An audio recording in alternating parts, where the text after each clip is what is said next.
Well, hello guys, this is my 1990 XR250, 1990 model, old one, but goes really well.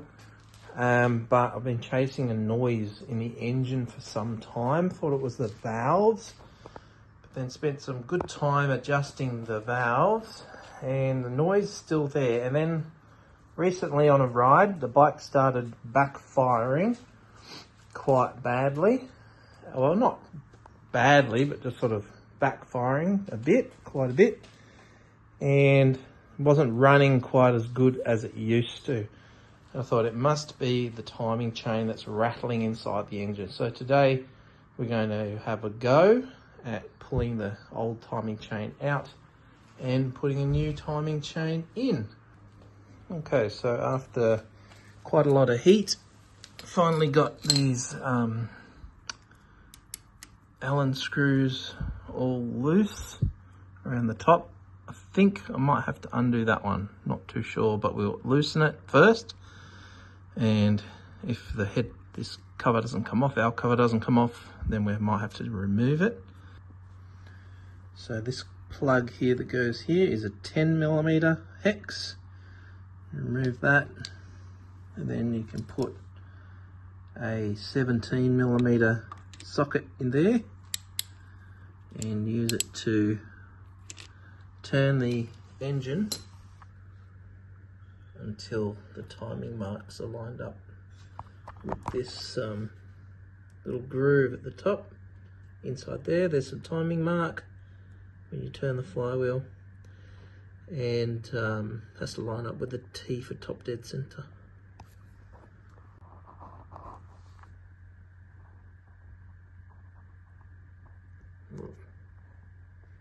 Mark in there, and have it lined up with that groove in the top of the case.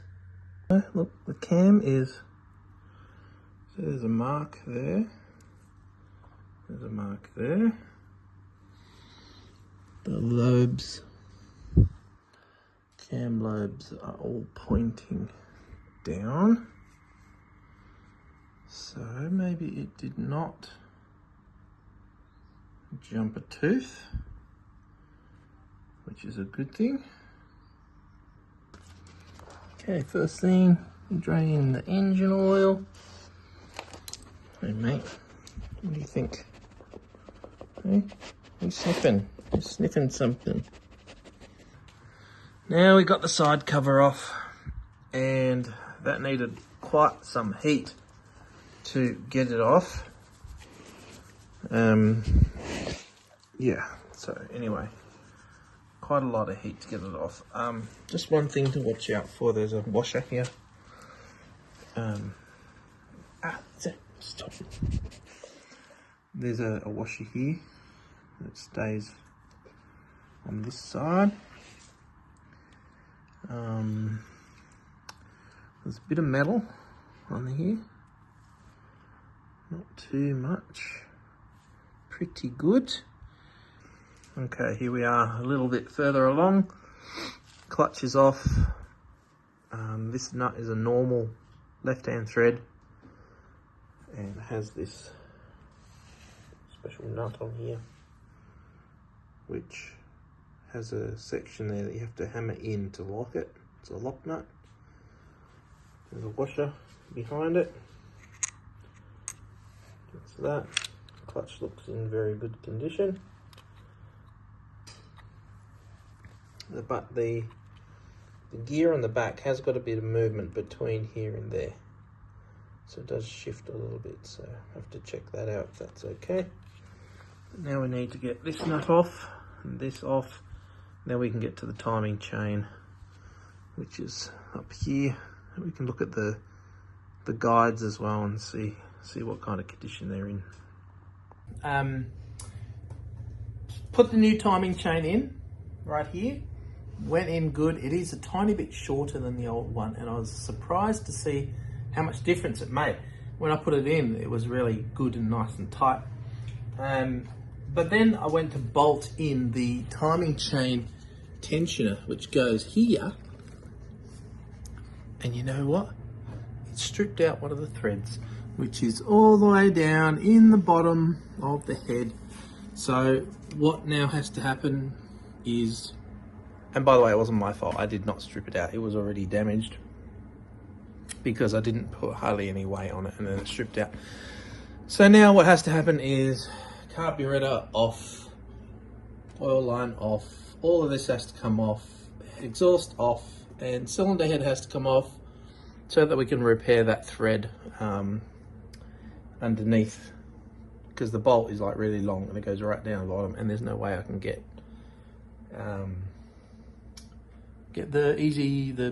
the tap thing down there to be able to fix it. So that's really annoying and frustrating, so let's do that. Like, seriously, how many problems can you have on one job?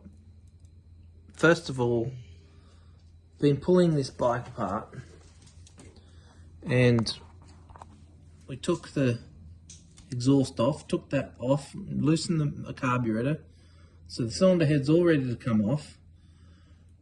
Found another stripped thread here. Watch out, Zach. And then, yeah, anyway, pulling the bolts off. This bolt came off fine, and then this bolt snapped. So it's down there, but it's broken. This one down inside here.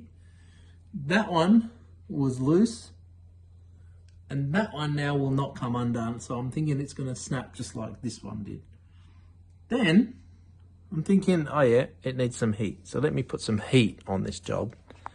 And I'm trying to, have you ever seen gas that won't light? Like, really? Yeah, I got my torch. I open up the valve. Hear the gas? Look at this.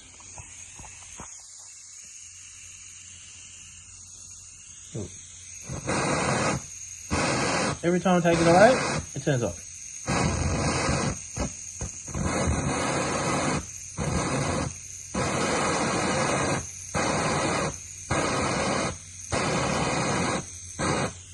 So I can't even put in gas or heat on this bolt to be able to check if it's going to break or not. So I think I'm probably just going to end up having to break it. If it's not going to come off, it'll break. Let's have a go.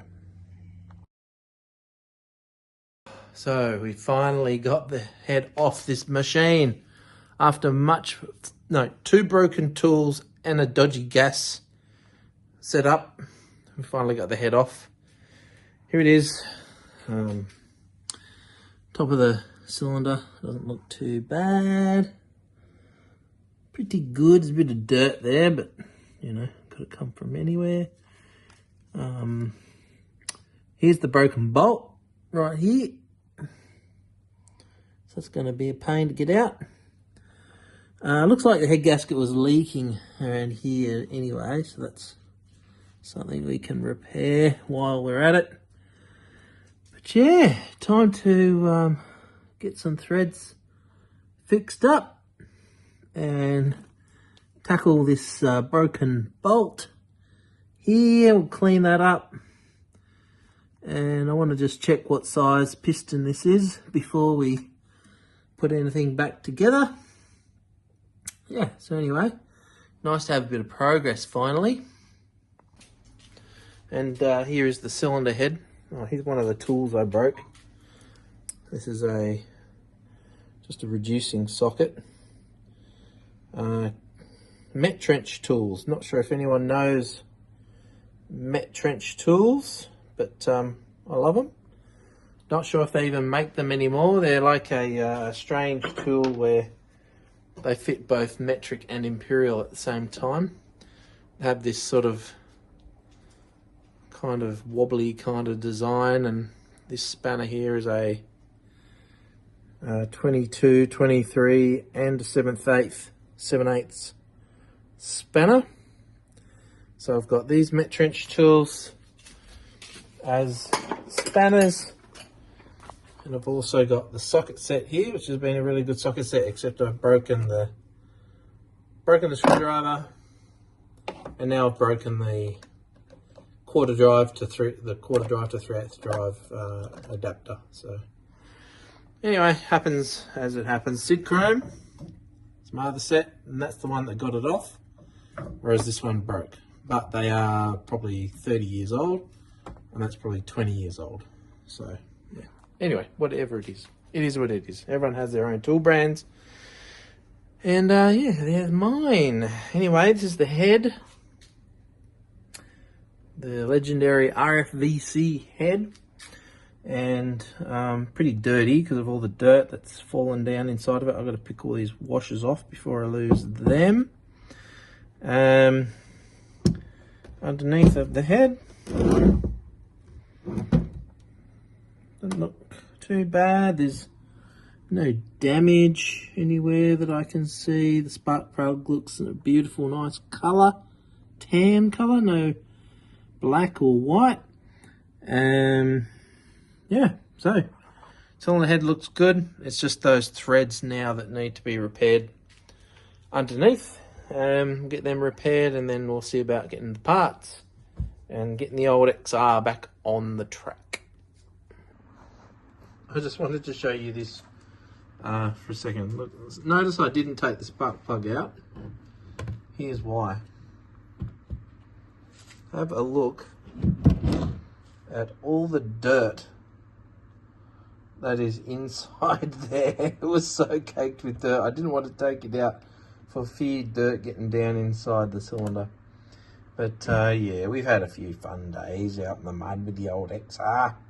Look at him, he's really dirty too.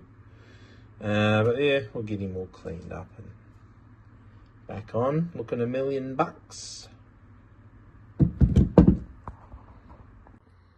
Okay, so we have drilled these threads out in there.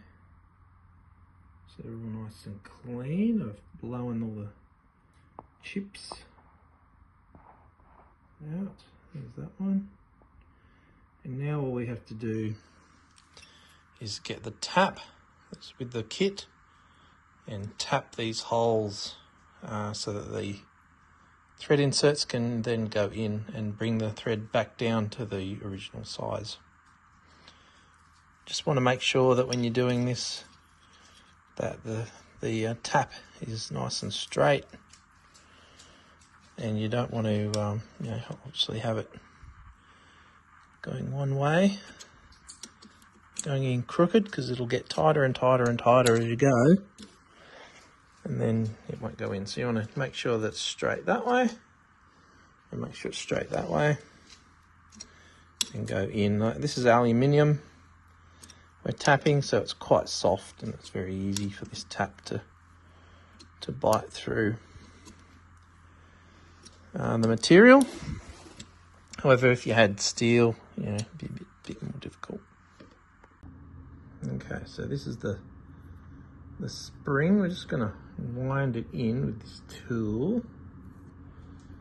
You want to be a bit careful. Don't put too much downward pressure on it.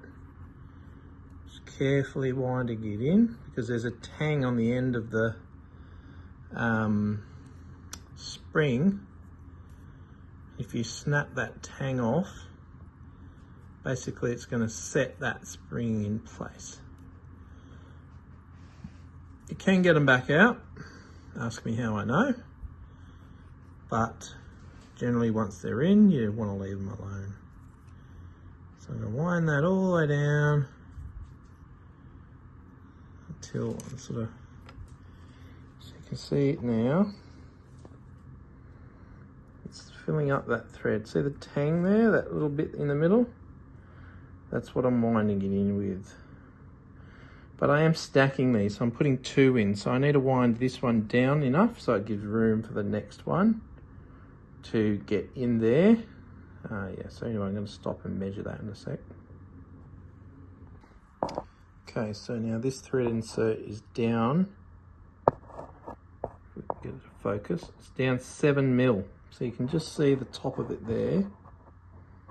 It's 7 millimeters deep, which leaves enough room for another thread insert to go on top of it. So there you go. I've just given a bit of a tap, and it's broken that little piece there off the bottom of the thread insert. So now we've got 2 thread inserts inside that hole, and that should hopefully make a nice strong repair. So it'll stop leak. I actually noticed, see all this oil here, and it's obviously making this head gasket leak because this was broken and the pressure wasn't so tight there, so it's been leaking for quite some time around there, although that one doesn't seem to have been leaking. Anyhow, finished that repair. Now we've got to go and do this one. Okay, so now we've got 2 threads that have been repaired. There's that one's fine, that one's fine, and that one all being repaired. Now it's on to fixing this broken bolt. Yay, that'll be fun. Okay, here we are. Next stage of this build. Here's the broken bolt. Inside there, I've got the welding negative clamp straight onto the nut. I don't want the electricity running through the block, through that stud, and welding it to the block even more. I've taped up all the holes and that, as you can see, and also I've unplugged every connection I can find just to stop any rogue electricity running through anything and blowing anything up. So I'll probably end up welding the electrode to the nut or something like that, but we'll see how we go. Okay, here's the bolt. Just welded it on there. Still a bit hot. I touched the head there, the cylinder head there, or the cylinder. Hopefully won't have damaged anything, but we did get some weld in there. Sorry I'm not filming some of these things, just that I don't have a tripod, and welding with one hand and filming with the other isn't a skill I possess. Alright guys, this is the moment of truth. Can we get this bolt out? Where's that? Just gonna snap off the top of the bolt. Just going to work it backwards and forwards a bit. I did fill it up with penetrating oil, of course.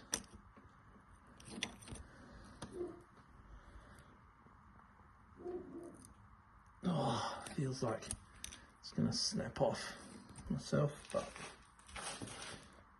keep trying. I'll work it backwards, forwards. Oh, oh, oh, oh! It may have come loose. Oh, I think we got it. Oh, you beauty! I think we got it.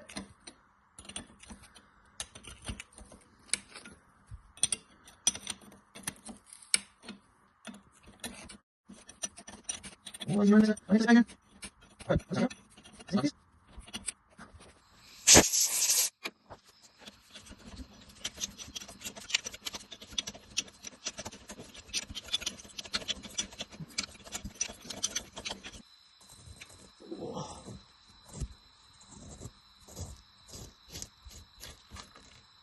Got it.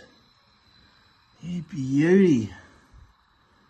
That guy, the offender. This is the other end of it here. That's what was broken off inside there. We did it. So these are the 4 bolts that came out the. These are the 4 bolts that came out the head. So this one must have been quite a bit longer than those other ones. And interestingly enough, this one's like a silver colour, and these are all like, you know, hardened steel colour. But anyway, we got it. You beauty. So we have now been able to fix the old broken threads and repair, well, not repair, but get that out. Oh, it's a little bit of a mark there where I hit it with with the welder, but oh, look at that, it's coming off. So she's all good. There we go, you beauty. Now I've got to try and find one of them bolts. That's not going to be fun. Okay, well, that's going to be it for today. Thanks everyone for tuning in. Leave it there for this one. Maybe the rebuild will be the next video. Yeah, that was a feat and a half, but thanks for coming along on the journey, and yeah, we'll catch you at the next video.